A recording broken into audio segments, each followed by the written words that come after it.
Good day to all of you, the viewers of Berlin Daily Culture. We're still talking about the book Rome of Will Richardson, who is here with us in the studio. Yeah. I like the way you say that. Rome of Will Richardson. It's lovely. Yeah. It's a lot of, it's exciting.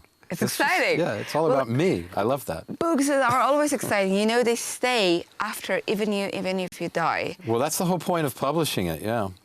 So if you're dead, then people can read someone it. somewhere there in 50 years might go and start reading it and say, oh, this is a really good book. Who wrote it? Oh, I didn't know this, Will Richardson. Who was the guy? Yeah, and then they can go to YouTube and see me stumbling around Poland going, there's a castle. Well, if the YouTube will be out there. You don't think it will be? I'm not sure, probably. The totalitarians will stop it? Maybe internet will stop somewhere, but we'll have the still. Yeah, it will stop. We'll still have the files, but the internet will stop.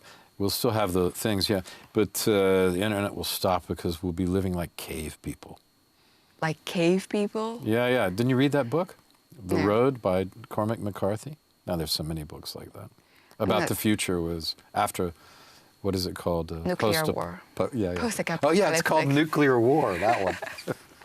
How could I forget the total destruction of our being? Well, if America puts its shit together back again, maybe it won't happen. But this book is a little bit about the time when America had time and courage to put its shit together. There's a lot of problems with our ships right now. They're all standing off the coast of California because they can't unload in the port of L.A.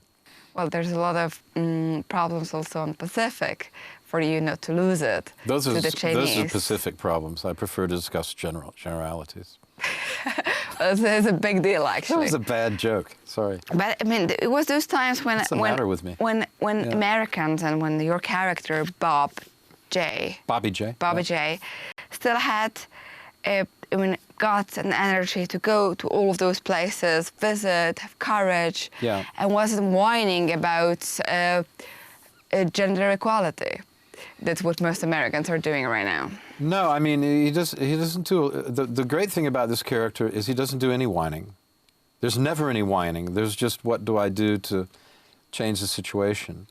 It's wonderful that way. It's a book about this character's guiding virtue is perseverance, finishing the job, perseverance, testing yourself and meeting the challenge. That's an important thing, especially right now when friendship is very important in this book. And there is no, I would say, nanny state, no, like, asking other people to basically put him out of those difficult situations, which he ends up in. He relies on relationships, on friendships and relationships. Of course, he does have an intelligence background from the Vietnam War because he was working in. He works as a radio operator, so he knows all the secret codes, and only very few people knew that in Vietnam, and these people were even more important. The top radio men were even more important than most of the generals. I mean, because they had the information, and they knew the secret codes. I've heard that actually Americans were using as one of the radio guys indigenous people, I mean, Indians. So just because he could. Oh no! During the Second World War, this is true. They used Indians because they used a special language. Exactly, and there were very few people in the world. They used American Indians. And actually, breaking a code of natural language. They could speak, and no one could understand them. Exactly. That was the point. Yeah. And breaking a code is easier than breaking a natural language. That's right. Breaking code is much easier than breaking a very abstruse language. Like these unknown, virtually unknown languages of the Indians. Going back to the book, so it's... But he's using radio and speaking on the radio, calling in airstrikes. And the Vietnam part, he's in many forward positions. And you get a lot of special knowledge, inside knowledge, about tactics and strategies, how the war was run, even from that short part about Vietnam. Yeah. Okay, going back to the book is the fact you met the person the book is based on. Yeah, he was a friend of mine. So tell us a few words about him. And how did you meet? I met him in Warsaw. His name's Jeffrey Peterson. And I met him in Warsaw in the early 90s. And he lived in Washington, D.C. at the time, or rather Alexandria.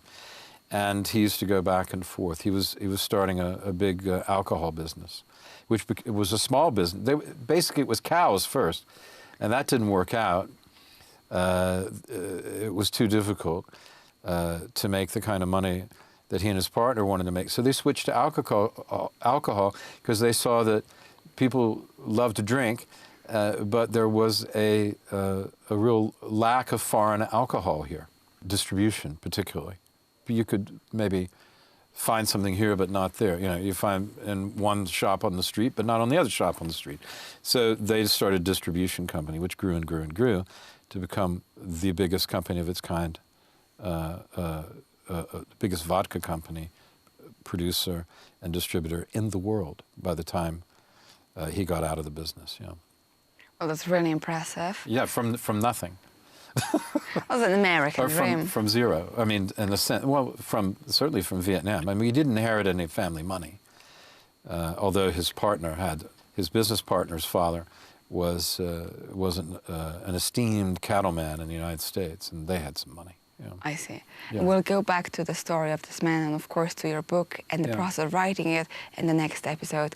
And to you, the viewers of Berlin Daily, if you want to get deep into the American mentality, and that's probably a good book for you, Rome of Will Richardson. And thank you very much for coming and watching Berlin Daily Culture.